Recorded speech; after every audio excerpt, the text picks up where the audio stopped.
Alors nous sommes arrivés d'Af Samartet de Bava Batra pour le Shabbat, donc 5 Nissan. On était à la ligne numéro 8. On a dit dans la Mishnah, quand un homme il a vendu un terrain, il a vendu aussi les Kanim Shebakerem, c'est-à-dire les roseaux qu'il y a dans le vignoble pour quand ils sont donc nécessaires au vignoble. Alors là, m'a dit, qu'est-ce qu'ils font les roseaux dans un vignoble? Pourquoi tu dis que c'est nécessaire? Dans la yeshiva de Rabbi Yannai, on explique, il dit en fait, ce sont des roseaux que qu'on fend en deux, et on fait donc soutenir sur eux les gfanim, c'est-à-dire les branches de vigne. Des fois, les grappes de raisin sont un peu lourdes, au lieu que ça traîne par terre, on les monte et on les met sur ce qu'on appelle des tuteurs. Ce sont donc ces roseaux-là. Et bien, la Gemara dit justement à propos de la malade qu'on a vue entre Rabbi Meir et les Haramim, que Rabbi Meir il dit que quand on vend un vignoble, même on inclut dedans même les choses qui ne sont pas sur place et qu'on peut en avoir besoin pour le vignoble. Alors que les Haramim disent que quand on va au vignoble, il n'y a que les choses qui sont habituelles et fixes dans le vignoble et qui sont incluses et pas les autres. Maintenant, la Gemara dit Rabbi Meir de Mshafian, Afalgav de la Mukhman. Selon Rabbi Meir, quand est-ce que les roseaux sont inclus dans la vente de ce vignoble? Eh bien, lorsque Mshafian, c'est-à-dire ils sont déjà cisaillés, mais même s'ils ne sont pas encore plantés pour tenir les vignes et les branches de vigne. Alors que les Hachamim, eux, ils disent non, seulement quand ils sont déjà érigés, ils sont déjà donc tenus pour soutenir les vignes, ceux-là, ils sont inclus, mais ceux qui ne sont pas encore tenus pour soutenir les branches de vigne, alors même s'ils sont dans le terrain, ils ne sont pas inclus dans la vente. Après, on a dit, on a dit quand quelqu'un, il vend un terrain, ils vont aussi évidemment toute la récolte qui est encore attachée au sol. Et bien la Gemara, elle souligne, ça veut dire que même s'il arrive le moment de moissonner, vu que ce n'est pas encore moissonné, c'est encore attaché au sol, alors c'est vendu avec le terrain. Après on a dit dans la Mishnah, s'il y a donc un groupe de roseaux qui poussent dans un petit endroit moins qu'un rova, un cave, donc ils sont aussi inclus dans la vente parce que c'est donc pas considérable par rapport au champ et donc ça fait partie du champ. Via l'agmal rajout, via fagad des alimés, ça veut dire que même si ces roseaux qui sont puissants et ils ont une force, malgré tout, comme ils sont dans un petit territoire, ils sont inclus dans le champ et ils sont donc vendus avec le champ. Après, on a dit que même s'il y a un cabanon qui n'est pas fabriqué avec de l'argile, mais uniquement avec des branches de végétaux, et bien qui sert à un gardien pour garder le terrain, et bien celui-là aussi, il est inclus. Et la Gemara a dit, même s'il n'est pas fixé au sol, ce petit cabanon, il est inclus dans la vente donc du champ et ça fait partie du terrain. Après on a dit on a dit donc même un caroubier qui n'est pas murkav, ça veut dire c'est un jeune caroubier, ou bien betulat hashirma ou un jeune sycomore, là aussi on a dit ça fait partie du terrain, ils sont vendus avec. Et la Gemara vient dire encore, mais même s'ils sont déjà puissants et forts, eh bien, ils sont un peu déjà épais. Vu qu'ils sont encore jeunes, ils font partie du terrain et ils sont donc inclus dans le terrain. Donc dans la Mishnah, on l'a vu, mais quand on vend un terrain, on n'inclut pas là-bas les pierres qui ne sont pas nécessaires au terrain. Alors la Gemara dit, les Rabbi Meir de la Metaknan. Selon Rabbi Meir, c'est des pierres qu'on n'a pas encore formées donc on avait dit précédemment que c'était des pierres qu'on mettait pour, soit selon Tanakama, pour donc ne pas faire s'envoler la récolte, soit selon Ola, on mettait là-bas en tant que barrière. Alors, donc, il dit Rabbi Meir de la Metarnan, quand est-ce qu'ils ne sont pas vendus avec inclus dans le terrain? C'est parce qu'ils ne sont pas encore préparés à cet effet. Par contre, les Rabbanan, de la Martan, Haramim disent, même s'ils les ont réservés à cet effet, tant qu'on ne les a pas posés encore, ils ne sont pas inclus dans la vente et donc ils ne font pas partie du terrain. Maintenant, ça c'est la première avis du Tanakama. Et selon Ola qui a dit, ce sont des pierres qui sont donc rangées pour la barrière. Les Rabbi Meir de la Metarnan, les Rabbanan de la Sadran. C'est-à-dire, selon Rabbi Meir, on ne les a pas encore donc préparés pour cela, on n'a pas réservé pour cela. Et les Hachamim, eux, pour eux, c'est seulement s'ils ne sont pas rangés en tant que barrière qu'ils ne sont pas inclus. S'ils sont déjà rangés, c'est la barrière. Après, on a dit dans la Mishnah, là encore,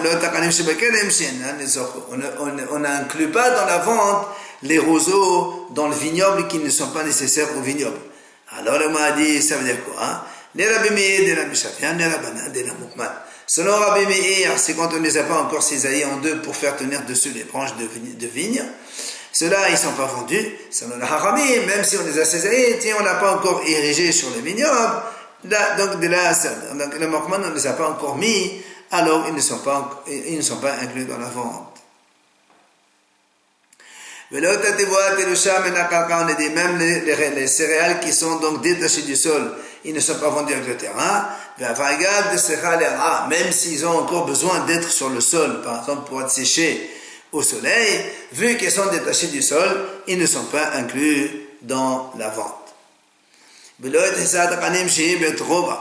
m'a dit à propos de ce qu'on a vu dans la Mishnah que quand il y a des roseaux qui sont ensemble dans un betrova, c'est-à-dire un terrain qui est fait roba, eh bien, ils ne sont pas inclus dans la vente de ce terrain parce que c'est assez conséquent. Et il m'a dit, même s'ils sont des petits roseaux, eh bien, ils ne sont pas non plus inclus. Amar Rabbi Yahya Baraba Amar Rabbi Yohanan. Il vient dire Rabbi Yahya Baraba, nom de Rabbi Yohanan, pas seulement donc un morceau donc de terrain dans lequel il y a des roseaux qui sont plantés là-bas, seulement qui n'est pas inclus dans la vente. Et là, il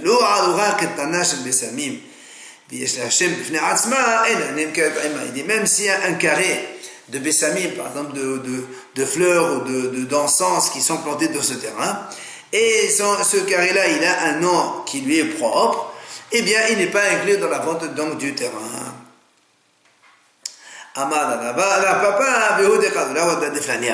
Et Rapapa il rajoute à condition donc qu'on appelle par exemple Wada de Flania, c'est-à-dire donc un rosier de telle personne, et donc c'est quelque chose qui a une individualisation, c'est pour ça qu'il n'est pas inclus dans la vente du terrain.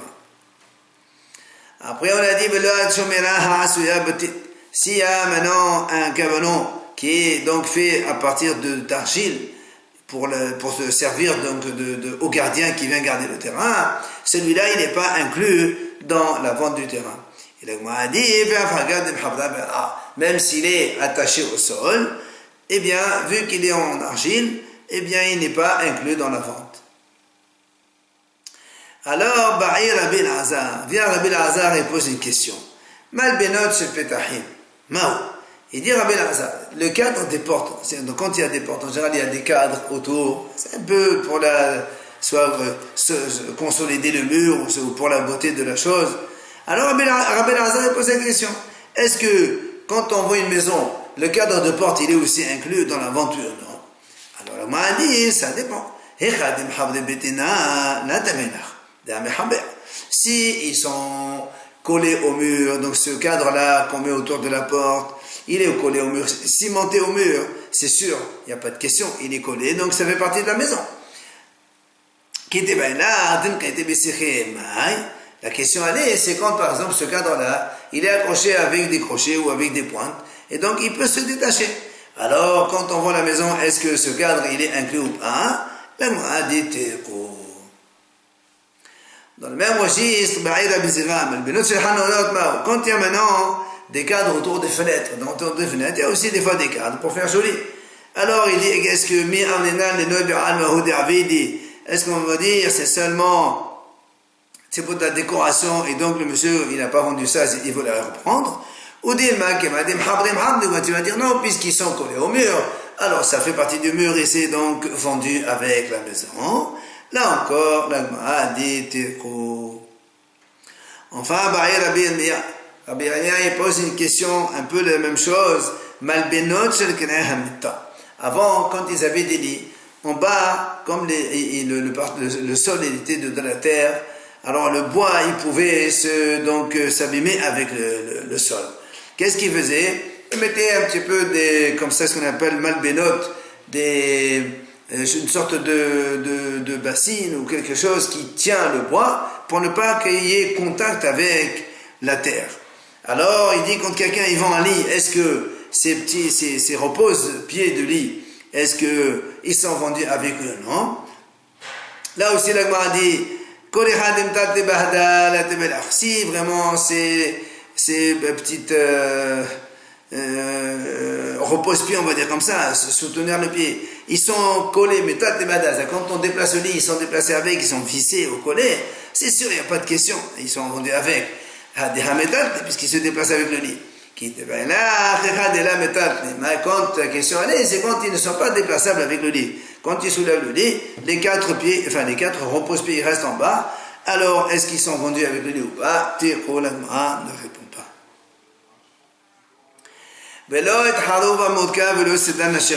On a dit donc dans la Mishnah, quand quelqu'un il a vendu un terrain, il n'inclut pas dans la vente ni Harouva Modkav, c'est-à-dire un vieux caroubier, ni le sycomore quand il est déjà vieux et qu'on prend là-bas, il sert pour le bois et donc on renouvelle donc de couper le bois de ce sycomore. Alors là, on m'a dit, mais d'où on apprend qu'ils ne sont pas inclus, c'est quand ils sont comme ça des grands caroubiers ou un grand sycomore. Amar Rav Yehuda Amar Rav. Il a dit Rav Yehuda Nondora. De Amar Kara, il y a le pasuk, c'est marqué à propos d'Abraham Avinu quand il a acheté le champ de Ephron pour la Me'alat HaMechpelah. C'est marqué dans la Torah, Vayakom Sede Ephron Asher HaMechpelah. Le pasuk il dit, quand Abraham il a payé à Ephron l'argent, les 400 pièces, la Torah dit comme ça, le champ de Ephron qui était dans Machpelah, et Vayakom, c'est-à-dire qu'il est devenu propriété de Abraham, et le pasuk là-bas il continue, Agma a dit, pourquoi la Torah continue à Bechol Gevulo Saviv? Quand on dit, ça veut dire Abraham Avinu, il a pris le terrain, avec tous les arbres qu'il y a dedans le terrain, pourquoi tu as besoin d'insister Bechol Gevulo Saviv? Alors il dit, c'est pour nous apprendre. Mais c'est-à-dire la Gevul Saviv, c'est-à-dire quand le terrain on l'achète, on inclut dans cela tout ce qui est nécessaire pour le Gevul Saviv, c'est-à-dire pour délimiter le terrain autour. Disons donc la clôture qui est faite d'arbres, oui. C'est à l'exception de cela, c'est-à-dire si c'est un caroubier qui est vieux ou qu'un sycomore, ceux-là, ils n'ont pas besoin de les délimiter. Pourquoi? Parce qu'ils sont connus, c'est des arbres qui appartiennent à telle personne, on n'a pas besoin de limitation. C'est de là qu'on apprend qu'on n'a pas besoin, ou plutôt que ces arbres-là ne sont pas inclus dans la vente, parce qu'ils portent eux-mêmes leur nom, leur propre nom. Amar Rav Meshalshia, Mekan la Mesarim de la Torah. De là on apprend, il a dit, comme il y a marqué dans la Torah, chez Bechol Gevulo Saviv, ça veut dire que toute la clôture qui ferme un terrain, quand on achète le terrain, eh bien tous ces arbres-là qui forment une clôture, ils appartiennent aussi à la personne qui les a achetés. Ce qu'on appelle le Metzar. Metzar, c'est la frontière, la délimitation d'un terrain, et bien ça appartient à celui qui l'achète. Amar Rav Yehuda. Il dit Rav Yehuda, Hayman de Mazman al-Ali Havre, quand un homme il vend un terrain à son prochain, Sarir le Mertable, il faut qu'il lui écrive dans le shtar quand il vend le terrain. Il vend un terrain, il faut qu'il écrive dedans, Kenela, achète le terrain, c'est-à-dire donc tu l'acquiers avec Dirlin, c'est-à-dire les palmiers qu'il y a dedans, Vétaline et les jeunes plantations qu'il y a dedans, Vehotzin, Vitzitzin, et aussi les Hotzin, Vitzitzin, le Rashba me dit c'est une sorte de petit palmier aussi. Donc il doit détailler ce qu'il y a dans le terrain. Et le Gemara dit, donc Rav Yehuda, et même s'il n'a pas détaillé tout ça, eh bien quand on achète le terrain, on achète tout ce qu'il y a dedans. Alors, C'est mieux de donner une certaine force au shtar, à la vente, quand tu marques tout là-dedans et tu es tranquille. Viens maintenant, Amal, maintenant le Gemara dit comme ça, si un homme il vend un terrain à l'autre, il lui dit voilà, je te vends un terrain et des palmiers. Normalement, c'est le mot des palmiers, il est en plus. Qu'est-ce que ça veut dire? Nous on a dit justement avec Ravid, quand quelqu'un il vend le terrain, il inclut tout là-bas, les palmiers, les jeunes palmiers, etc. Pourquoi tu as besoin de dire un terrain et des palmiers? Donc ce mot des palmiers en plus, il sert à autre chose en vérité. C'est pour ça que le Gemara dit, Hazinan, on va voir. Et si ce monsieur, le vendeur, il a d'autres palmiers, eh bien, il doit lui donner encore 2 palmiers, puisque déclé c'est au pluriel, minimum c'est 2. Il doit lui donner 2.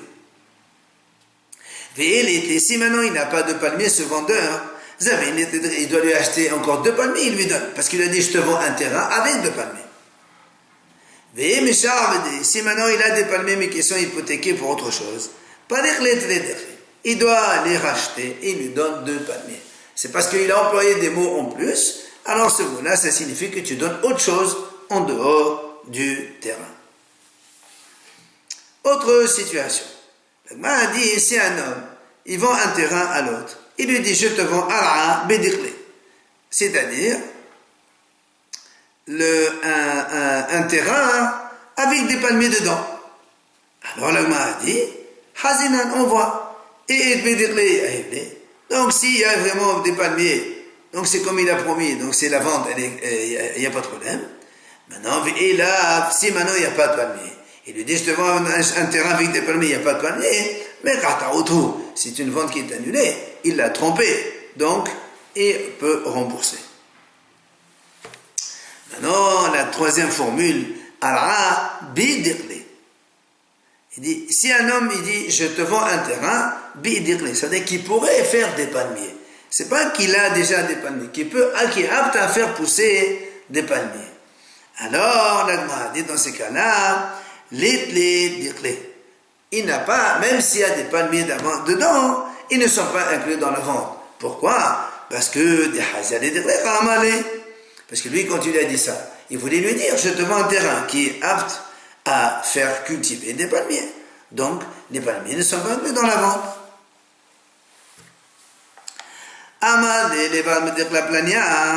Si maintenant, quelqu'un, il vend un terrain à l'autre, il lui dit, voilà, je te vends le terrain, sauf tel palmier. Il lui a donné, par exemple, il a situé un palmier dans un endroit dans le champ, et dit celui-là, c'est pas inclus dans la vente.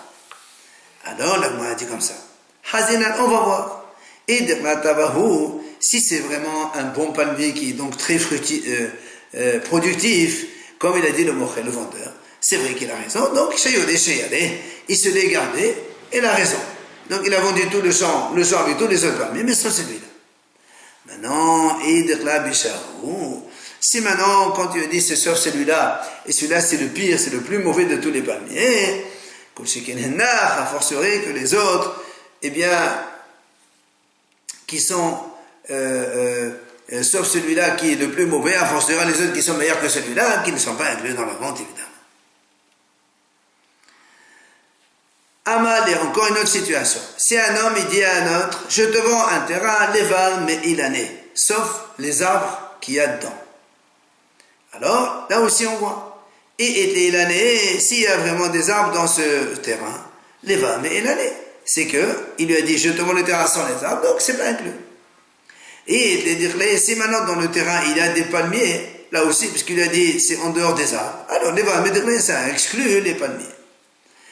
Et si maintenant il y a des vignes là-bas, là aussi, puisqu'il lui a dit je te vends un terrain sans les arbres, donc ça exclut les arbres, donc les vignes.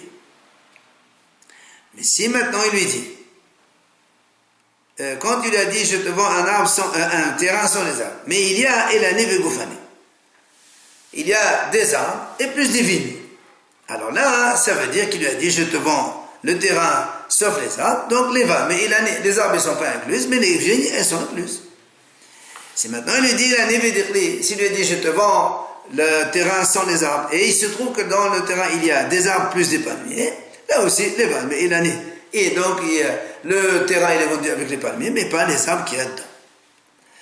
Si maintenant, quand il lui dit, je te vends le terrain sans les arbres, et il se trouve que dans le terrain, il y a Goufani Bédéclé, des vignes plus des palmiers, qu'est-ce qu'on fait dans ce cas-là? Ah, l'Agma a dit, les va, Goufani. Ça exclut les vignes, pourquoi? Parce que les vignes, eux, ils sont par rapport aux palmiers, les vignes, ils sont appelés des arbres. Amar, il dit à propos justement, quand quelqu'un lui dit je te vends un terrain sans les arbres, qu'est-ce que c'est exclu? Il dit Kol she'oninu b'heben havishiu. Kol she'oninu b'heben la havishiu. Rabbi dit comme ça. Si il vend un terrain, il dit sauf les arbres qu'il y a dedans. Tout palmier qui nécessite une corde pour monter prendre les fruits, ça, havishiu. C'est-à-dire que le monsieur, le mocher, c'est ça qui lui dit je te vends pas les arbres. Par contre, quand il y a des palmiers ou d'autres arbres, que tu n'as pas besoin d'une corde pour monter, pour accueillir les fruits, celui-là, la vêture, ça ne s'appelle pas un arbre, et donc c'est celui qui est inclus dans la vente du terrain.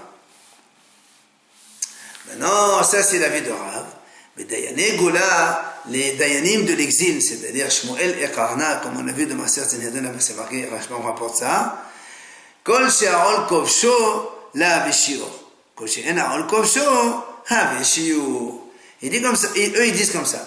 Kol she'arol kovsho, ça veut dire que quand le monsieur il passe pour labourer son terrain, et il passe donc sous cet arbre-là, et en passant, kovsho, c'est-à-dire il plie, il fait pencher l'arbre.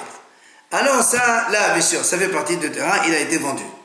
Mais si l'arbre il est haut, ou puissant plutôt, donc au point que quand on passe avec les bœufs pour labourer et le joug il ne fait pas donc bouger cet arbre-là, et bien c'est celui-là que le monsieur a dit je ne pas, donc il est exclu quand il y a sauf les arbres, et bien c'est celui-là qui n'a pas vendu. Et l'Agma a dit en vérité, entre Rav qu'on a vu et entre Dayan et Gona, il n'y a pas de mahlouk. Pourquoi? Ce qu'il a dit Rav, il parle des palmiers s'ils sont très hauts ou pas. Et Rav Dayan et Gona, il ne parle pas des palmiers, il parle tout simplement des autres arbres. Et ceux-là qui n'ont pas besoin puisque tous ils sont petits, on n'a pas besoin de monter avec une corde. C'est pour ça qu'on voit selon la solidité de l'arbre.